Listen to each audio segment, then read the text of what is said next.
صوفی مراقبہ مشاہدہ حق۔ خودی کو بلند کرنے کے لیے نظر کو بلند کرنا پڑتا ہے۔ اگر آپ چاہتے ہیں کہ آپ کو وہ دکھائی دینے لگے جو دوسروں کو دکھائی نہیں دیتا، تو اس کے لیے آپ کو اپنی نگاہ بلند کرنی پڑتی ہے، بصارت پرسپشن کو تیز کرنا پڑتا ہے، انہینس کرنا پڑتا ہے۔ یہ بصارت وہ نہیں ہے جس سے ہم اس دنیا کو دیکھتے ہیں، وہ تو آنکھ کی بصارت ہے۔ یہ بصارت دل کی ہے، یہ آنکھ دل کی ہے، اور دل کی آنکھ کی بصارت علم ہے۔ دل کی آنکھ علم کی بصیرت سے دیکھتی ہے۔ یہ بات اہل علم خوب سمجھتے ہیں۔ اہل علم کے سوا باقی سب لوگوں کو یہ بات سمجھ تو آ جاتی ہے، مگر اس کا ادراک، اس کا ایکسپیرینس یا اس کا تجربہ انہیں کبھی نہیں ہو سکتا۔ دل کی آنکھ کو جب علم سے بصیرت عطا ہوتی ہے تو نفس انسان میں، ذہن انسان میں انقلاب عظیم برپا ہو جاتا ہے، ذہن میں بے پناہ تغیر برپا ہو جاتا ہے۔ ایسا ہوتا ہے جیسے کسی مادرزاد اندھے کو اچانک بینائی عطا ہو جائے، ہر شے بدل جاتی ہے۔ کھلی جب کہ چشم دل حزیں، تو وہ نم رہا نہ تری رہی۔ ہوئی حیرت ایسی کچھ آنکھ پر کہ اثر کی بے اثری رہی۔ پڑی گوش جام عجب ندا کہ جگر نہ بے جگری رہی۔ خبر تحیر عشق سن کر نہ جنوں رہا نہ پری رہی۔ دل کی آنکھ کھلتی ہے تو حواس کروڑوں گنا تیز ہو جاتے ہیں، ان لمیٹڈ ہو جاتے ہیں، لامحدود ہو جاتے ہیں۔ اب نفس آزاد ہونے لگتا ہے۔ یہ آزادی، یہ فریڈم اس کائنات کی وہ سب سے بڑی عظیم ترین نعمت ہے جو کسی بھی انسان کو عطا ہو سکتی ہے۔ ٹریفک کے ازدحام میں، ہزاروں گاڑیوں کی لمبی قطاروں میں کسی گاڑی میں ایک انسان ہے جو اس ٹریفک میں بری طرح پھنس جانے پر سیخ پا ہے، بے چین ہے۔ ہزاروں گاڑیوں میں ہزاروں انسان اسی کیفیت میں ہیں، مگر ہر انسان اپنی گاڑی اور زیادہ سے زیادہ اگلی گاڑی کو دیکھنے کی طاقت رکھتا ہے۔ ہارن کا شور، دھواں، گرمی، لیٹ ہو جانے کی پریشانی ہے جو سب کو لاحق ہے۔ یہ ہجوم کی نفسیات ہے۔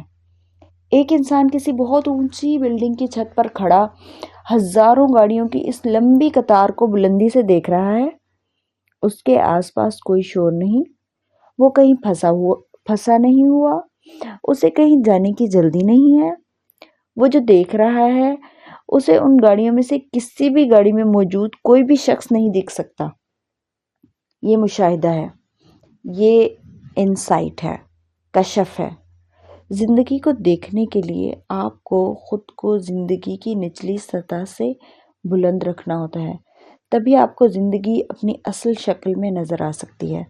دو آدمی ایک دوسرے راہ چلتے ٹکرا جاتے ہیں، ایک کو غصہ آ گیا ہے اور وہ اول فول بک رہا ہے، دوسرا خاموشی اور صبر و تحمل سے اسے دیکھ رہا ہے۔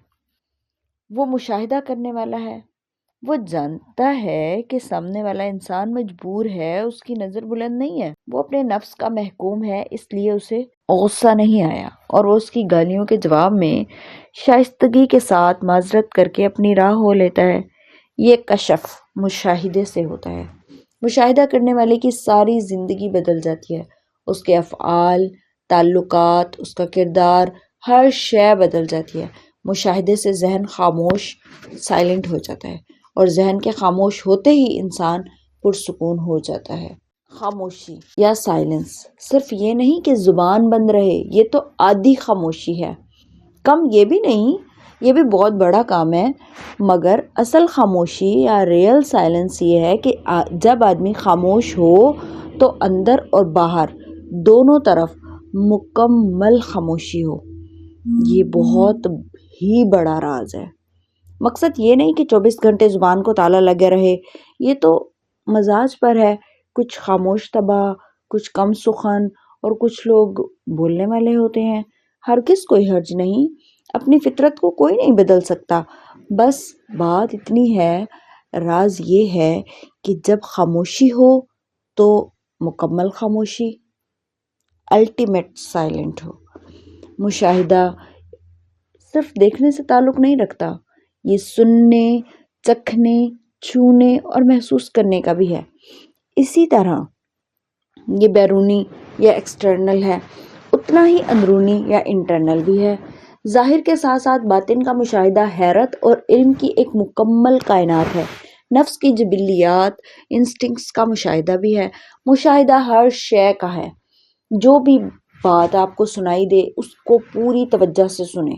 ذہن کی عادت ہے کہ جب آپ کسی کی بات سن رہے ہوتے ہیں تو آپ کے اندر شور برپا ہوتا ہے۔ ذہن کا ایک حصہ اس بات کو جو سنائی دے رہی ہے مطلب پہنا رہا ہوتا ہے، سمجھ رہا ہوتا ہے، اور دوسرا حصہ برق رفتاری سے ہر بات، ہر جملے پر اپنا فیصلہ دے رہا ہوتا ہے، یعنی کہ ججمنٹ کر رہا ہوتا ہے۔ یہ بات ٹھیک ہے، یہ غلط ہے، اس بات کا جواب میں ابھی کچھ دیر میں سے یہ دیتا ہوں، بس یہ خاموش ہو لے ایک بار۔ ذہن ہر جملے، ہر لفظ پر ایموشن پیدا کر رہا ہوتا ہے، جذبات پیدا کر رہا ہوتا ہے۔ اگر آپ کسی کو گالی دیں، کسی کے اچانک تضحیک کر دیں تو آپ دیکھیں گے کہ اس کی نفسیاتی اور جسمانی حالت تیزی سے بدل جاتی ہے۔ نتنے پھیل جاتے ہیں، سانس تیز ہو جاتی ہے اور کان سرخ ہو جاتے ہیں، اور وہ آپ کو ویسا ہی برا جواب دینے لگتا ہے جیسا اسے محسوس ہوا ہے۔ اس کا مطلب ہے کہ آپ کسی کو کوئی بھی لفظ، فقرہ کہہ کر اس کی حالت اور کیفیت میں تغیر لا سکتے، انتشار برپا کر سکتے ہیں۔ بعض اوقات یہ کام ایک معنی خیز نظر یا مسکراہٹ بھی کر دیتی ہے۔ خود آپ کا بھی یہی حال ہے کہ دوسرے بھی آپ کے ساتھ یہ سب کر سکتے ہیں۔ اس کا صاف مطلب ہے کہ ذہن کوئی بھی بات سنتے ہی اس سے مطلب اخذ کرتا ہے اور انتہائی سرعت سے اس مطلب کے موافق جذبات کو پیدا کر دیتا ہے، اور جسم ان جذبات کی مناسبت سے رد عمل ظاہر کر دیتا ہے۔ یہ سننا مشاہدہ نہیں ہے، یہ تو سب کر رہے ہیں۔ کبھی لفظوں سے جذباتی طور پر وابستہ ہوئے بغیر کسی کو سنیں، کوئی مطلب نہ نکالیں، کوئی احساس پیدا نہ کریں، صرف سنیں کہ کہنے والا کیا کہہ رہا ہے۔ سوچ کی کوئی حرکت پیدا نہ ہونے دیں، خیالوں کی لسی میں سوچوں کی بندھانی نہ پھیریں۔ آپ نہیں سن رہے، فلاں یہ نہیں کہہ رہا، بس کہا جا رہا ہے، سنا جا رہا ہے۔ ایک بار کر کے دیکھیں، آپ کو کچھ اور سنائی دے گا۔ سمجھ آ جائے تو ایسے ہی سنا کریں۔ سنتے ہوئے اندر باہر سے مکمل خاموش ہونا ہوتا ہے، پوری توجہ سے آواز کا مشاہدہ کرنا ہوتا ہے۔ لہجے کا اتار چڑھاؤ کیسا ہے، منہ کیسے ہل رہا ہے، آواز کیسے الفاظ کو پیدا کر رہی ہے۔ سنیں، غور سے سنیں، ایک بار ایسے سن کر دیکھیں۔ اس طرح لمحہ بلمحہ مشاہدے میں رہنے سے ہر لمحے انرجی خرچ ہونے کی بجائے بڑھتی ہی چلی جاتی ہے، اور سمجھ بلند سے بلند تر ہونے لگتی ہے۔ ایک ایک لمحے پر نگران رہنا ہے، مانیٹر کرنا ہے۔ جن نعمتوں کو ہم حق سمجھتے ہیں، فار گرانٹڈ لیتے ہیں، اب انہیں نظر انداز نہیں کرنا۔ آپ سارا دن کرتے کیا ہیں؟ آپ کا سونا جاگنا، اٹھنا بیٹھنا، چلنا پھرنا، لوگوں سے بات کرنا اور ان سے ملنا ملانا کیسا ہے؟ گھر میں اور کاروبار کے دوران آپ کا رویہ دوسروں کے اور خود اپنے ساتھ کیسا ہے؟ کچھ بچنا نہیں چاہیے۔ پوری زندگی کو جانچنا ہے، سکین کرنا ہے، ہر معمول یا روٹین کی تلاشی لینی ہے، سرچ کرنا ہے۔ کرنے والا کوئی اور ہے، ڈوئر کوئی اور ہے، دیکھنے والا یعنی کہ سیئر کوئی اور ہے۔ یہ مشاہدے کا اصول ہے۔ خود کو غیر جانبداری سے، جذبات سے بالکل الگ ہو کر کسی اجنبی کی نظر سے دیکھیں، جیسے کوئی آپ کو اور آپ کے اندر بیٹھ کر پہلی بار دیکھ رہا ہو۔ آپ کو مجرم نظر آنے لگے گا، آہستہ آہستہ پردہ سرکنے لگے گا۔ ایک بہت بڑا راز مشاہدے کا، آبزرویشن کا یہ ہے کہ جب بھی آپ کسی کام کو بے پناہ توجہ سے غیر ضروری جذبات اور فضول سوچیں پیدا کیے بغیر کرتے ہیں تو ذہن کا ریکارڈنگ پروسیس بند ہو جاتا ہے۔ پہلے بھی لکھا ہے کہ میموری تب ریکارڈ ہوتی ہے جب ایموشن اس سے جڑ جاتا ہے۔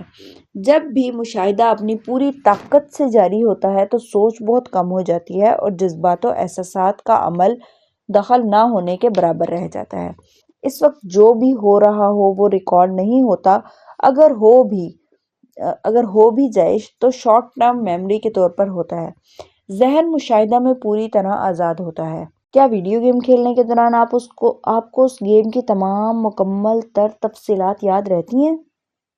کیا جنرل اسٹور چلانے والا روزانہ ہزاروں گاہکوں کو نپٹاتے ہوئے ہر ایک گاہک سے وصول شدہ رقم اور بقایا جات یاد رکھ سکتا ہے؟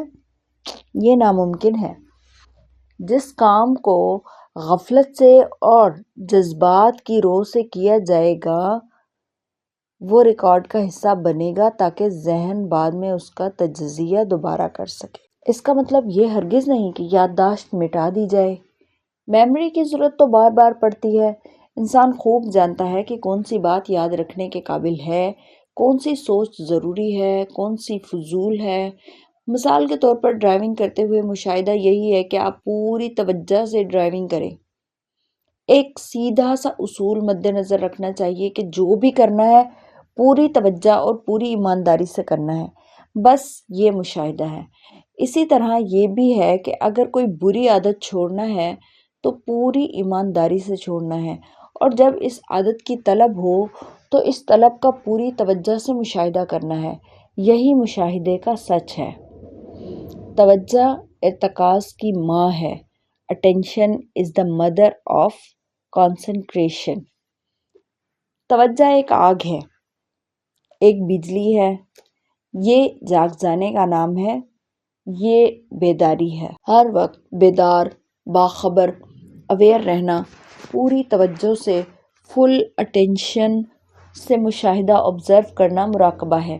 جذبات یا ایموشن کا مشاہدہ بے حد طاقتور ہوتا ہے۔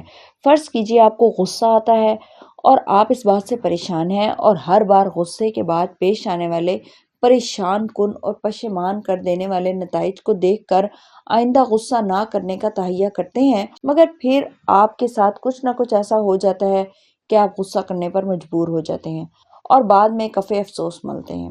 یہی حال لالچ، بغض اور کینہ، حسد اور نفرت، بے چینی اور ڈپریشن کا ہے۔ ہمیں سمجھنا ہوگا کہ آخر کیسے ہم اپنے جذبات کو، اپنے ایموشنز کو اعتدال پر لا سکتے ہیں۔ غصے کو لے کر سمجھنے کے لیے آگے بڑھتے ہیں، اسے ایک مثال بناتے ہیں۔ اگر ہم نے غصے کو اعتدال پر لانے کا حل تلاش کر لیا تو باقی جذبات بھی معتدل کیے جا سکتے ہیں۔ غصہ ایک ایموشن ہے جس کی جڑ خوف میں ہے۔ ایک بات طے ہے کہ نفس کی کسی بھی جبلت، کسی بھی جذبے کو کنٹرول نہیں کیا جا سکتا یا دبایا نہیں جا سکتا، سپریس نہیں کیا جا سکتا۔ ایک بار دبا دیں گے 100 بار ابھرے گا۔ جذبہ احساس سے اور احساس سوچ سے پیدا ہوتا ہے، اور سوچ دماغ کے اندر نہیں بلکہ باہر ہوتی ہے۔ محرک سٹیمولس کا جواب رسپانس ہوتی ہے۔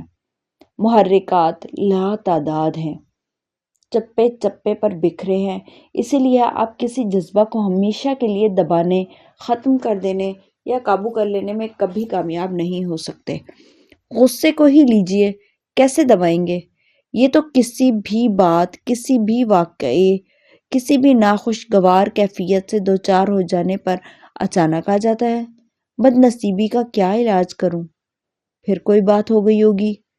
غصے کو بھی قابو نہیں کیا جا سکتا، اسے پیا جاتا ہے۔ آپ نے اکثر سنا ہوگا کہ غصے کو پی جانا عقل مندی کی نشانی ہے۔